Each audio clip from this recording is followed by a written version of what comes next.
বিপদ আসলেই প্রথমে বিশ্বনবী সাল্লাল্লাহু আলাইহি ওয়াসাল্লাম একটা দোয়া পড়তেন। তিনি পড়তেন ইন্না লিল্লাহি ওয়া ইন্না ইলাইহি রাজিউন। তাহলে বিপদ এলেই আমরা এখন থেকে ইন্না লিল্লাহ পড়ব, নাকি হাই হুতাশ করবেন?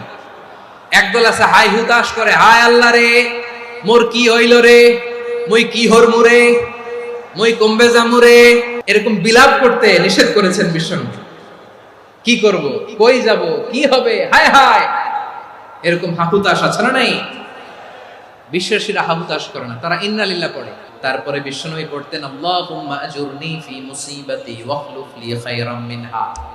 একসাথে প্রথমে পড়তেন ইন্না লিল্লাহি ওয়া ইন্না ইলাইহি রাজিউন, তারপর পড়তেন আল্লাহুম্মা আজুরনি ফি মুসিবাতি ওয়াখলুফ লি খায়রাম মিনহা, মানে আল্লাহ এই যে আমি বিপদে ধৈর্য ধারণ করলাম এটার সব তুমি আমারে দাও, আর যেটা হারালাম এর চেয়ে ভালো কিছু দিয়ে মেকআপ করে দিও, ভালো কিছু দিয়ে বদল করে দিও। সুবহানাল্লাহ পড়েন।